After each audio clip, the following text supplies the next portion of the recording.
मंडळी, झिरो ओव्हरमध्ये एक मोठी बातमी आहे.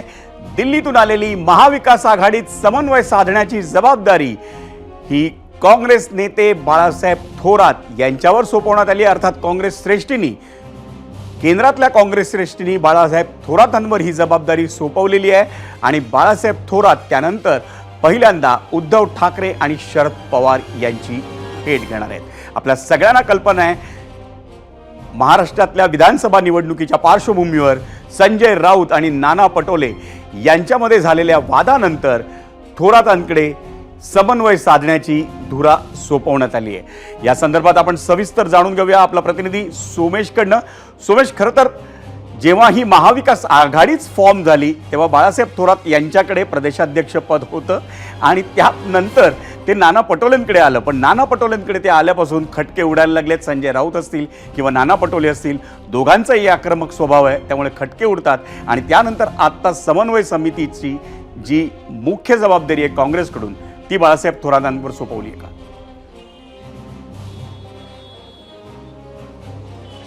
नक्कीच आता बाळासाहेब थोरात यांच्यावर काँग्रेसच्या पक्षश्रेष्ठींनी शिवसेनेचे उद्धव ठाकरे आणि राष्ट्रवादी काँग्रेसचे शरद पवार यांच्याशी चर्चा करण्याची जबाबदारी सोपवली आहे.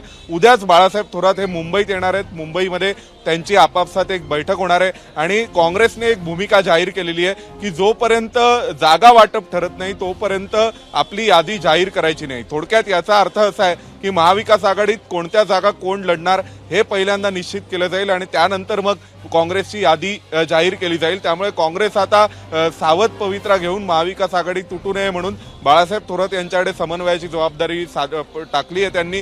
दुसऱ्या बाजूला हे देखील लक्षात घ्यावं लागेल की नाना पटोलेंचा जो वाद होतोय तो यासाठी आहे कारण काँग्रेसच्या अनेक विदर्भातील जागांवर शिवसेना उद्धव ठाकरेंनी क्लेम केलेला आहे. त्यांनी त्या जागा मागितलेल्या आहेत आणि त्यामुळे अशी सगळी परिस्थिती असताना कुठेतरी हा देखील एक विषय आहे की काँग्रेसच्या ज्या जागा आहेत त्या जागा या अशा प्रकारे दिल्या जाव्यात का शिवसेना उद्धव ठाकरेंना आणि त्यावरून जो स्वाभाविक नाना पटोले विदर्भातले नेते असल्यामुळे होणारा संघर्ष अपरिहार्य या दृष्टीने हा मला वाटतं प्रयत्न. सोमेश, तू या सविस्तर जी माहिती दिलीस त्याबद्दल धन्यवाद.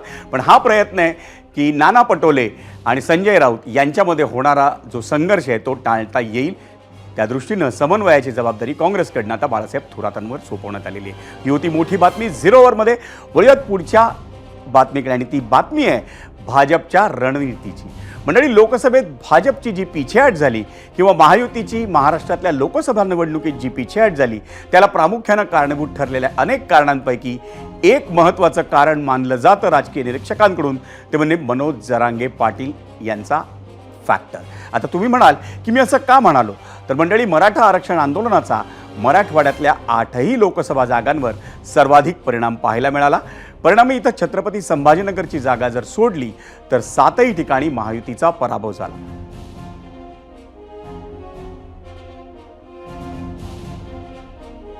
बरं, फक्त मराठवाड्यातच नाही तर महाराष्ट्रातील 48 पैकी लोकसभा मतदारसंघात अनेक ठिकाणी महायुतीला चांगलाच फटका बसला.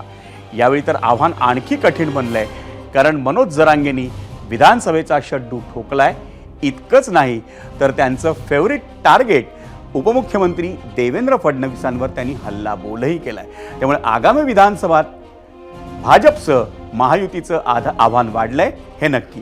म्हणूनच की काय, कालच भाजपने जाहीर केलेल्या उमेदवारांच्या पहिल्या यादीत खास मराठवाड्यासाठी विशेष रणनीती आखल्याचं दिसून आलंय. 99 जणांची काल यादी आली भाजपकडून. त्याचं आपण जर विश्लेषण केलं तर त्याच 99 जणांच्या यादीत भाजपनं मनोज जरांगेंचा बालेकिल्ला असलेल्या मराठवाड्यातून 16 उमेदवार जाहीर केलेत. त्यातील 3 राखीव मतदारसंघ वगळता खुल्या मतदारसंघातील 10 जागांवर मराठा उमेदवार देण्यात आलेत आणि 3 राखीव मतदारसंघांपैकी 2 जागांवर अतुल सावे, तुषार राठोड हे ओबीसी चेहरे आहेत, तर गंगापूरमधून जैन समाजाचे प्रशांत बंब यांना पुन्हा उमेदवारी देण्यात आली. भाजपच्या याच रणनीतीवर होता आपला दुसरा प्रश्न आणि तोच पाहण्यासाठी जाऊयात पोल सेंटर. आजचा दुसरा प्रश्न, भाजपच्या पहिल्या यादीत सर्वाधिक मराठा उमेदवार मराठवाड्यात, ही रणनीती जरांगे फॅक्टर विरोधात फायदेशीर ठरेल का? होय आणि नाही असे 2 पर्याय आम्ही आपल्याला दिलेले होते.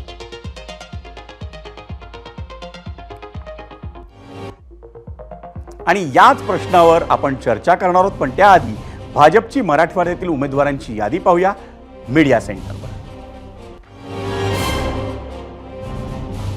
फुलंब्रीमधून अनुराधा चव्हाण, भोकरदनमधून संतोष दानवे, परतूरमधून बबनराव लोणीकर, औसामधून अभिमन्यू पवार, निलंग्यामधून संभाजी पाटील निलंगेकर,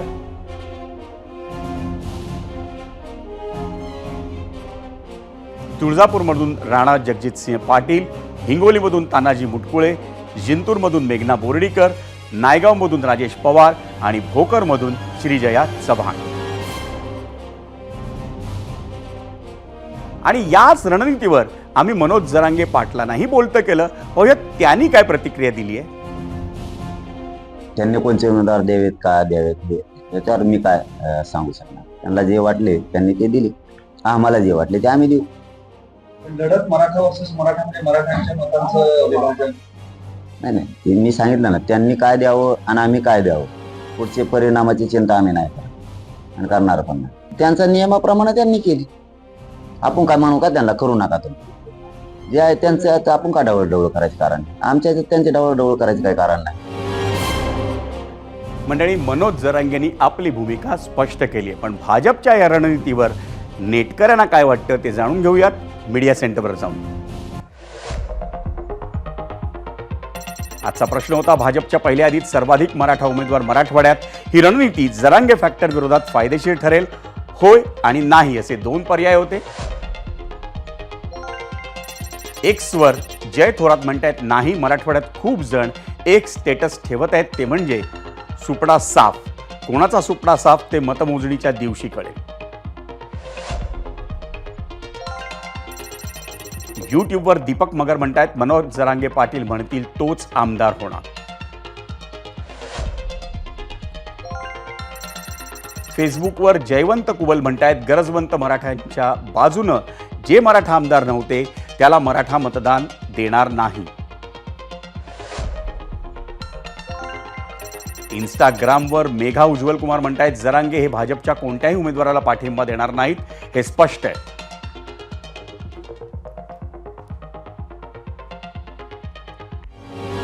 आणि मवियातील संघर्षाविषयी महाराष्ट्राच्या जनतेच्या मनात काय आहे याचं प्रातिनिधिक उदाहरण आपण पाहिल्यानंतर आता वेळ झाली आहे ती विश्लेषणाची. आणि त्यासाठी आपल्यासोबत गेस्ट सेंटरला आहेत काँग्रेसच्या प्रवक्त्या हेमलता पाटील आणि ज्येष्ठ पत्रकार अभय देशपांडे. हेमलताताई, तुम्ही बघितलं की तुमचे प्रतिस्पर्धी असलेल्या भाजपनं मराठवाड्यातले उमेदवार दिलेत, पण त्यातले 10 उमेदवार मराठा असावेत अशी त्यांनी काळजी घेतलेली दिसते, कारण लोकसभेतला निकाल हा पूर्णतः मराठवाड्यात भाजपला आणि महायुतीला फटका देणारा ठरला होता.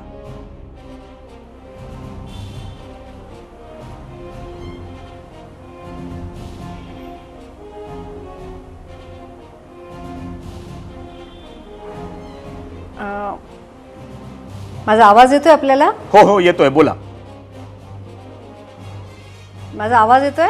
हो येतोय, बोला. आपण सलग बोला. आपण जे म्हटलं की एक भाजपची स्ट्रॅटेजी किंवा मराठा उमेदवार मराठवाड्यामध्ये दिले, परंतु या उमेदवारांनी किंवा जे भाजपचे मराठा आमदार होते त्यांनी मराठा आरक्षणच्या प्रश्नावरती काय भूमिका घेतली हे सगळ्यात महत्त्वाचं आहे.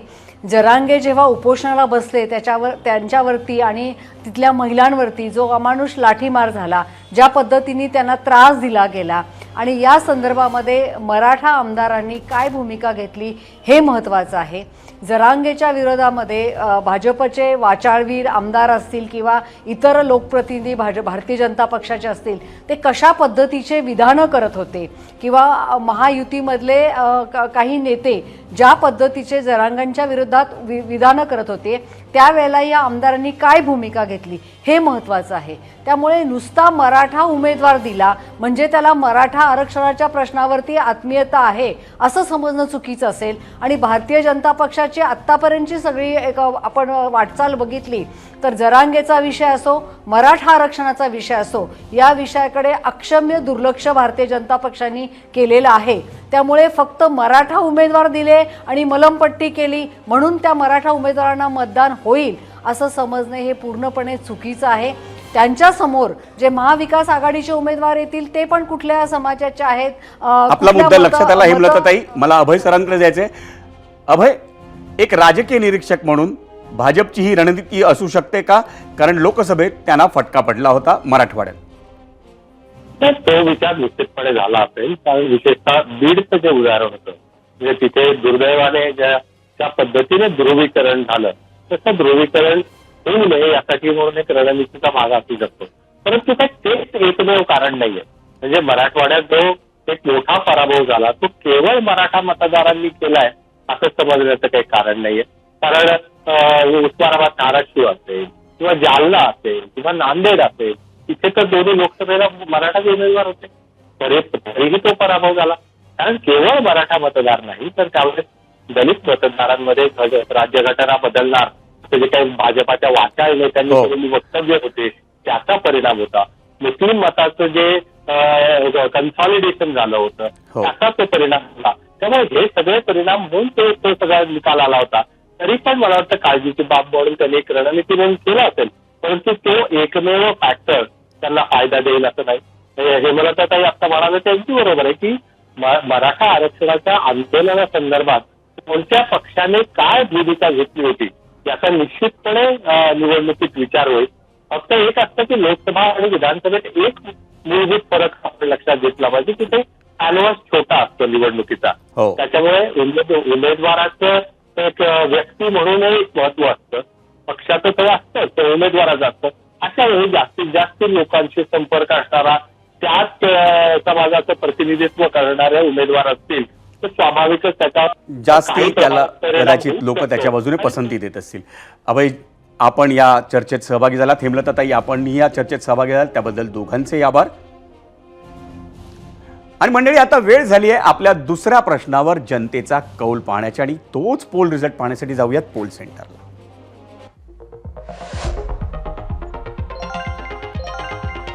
आपण प्रश्न विचारला होता भाजपच्या यादीत, पहिल्या यादीत सर्वाधिक मराठा उमेदवार मराठवाड्यात, ही रणनीती जरांगे फॅक्टर विरोधात फायदेशीर ठरेल का? युट्यूबवर एकूण मतं आली 1,75,000 आणि 38% म्हणतायत होय आणि नाही म्हणतायत 62%. इंस्टाग्रामवर एकूण मतं आली 5,000.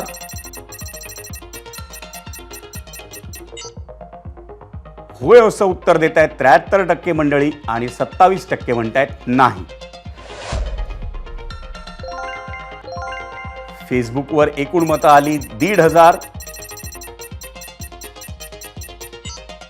36% म्हणतायत होय आणि 64% म्हणतायत नाही.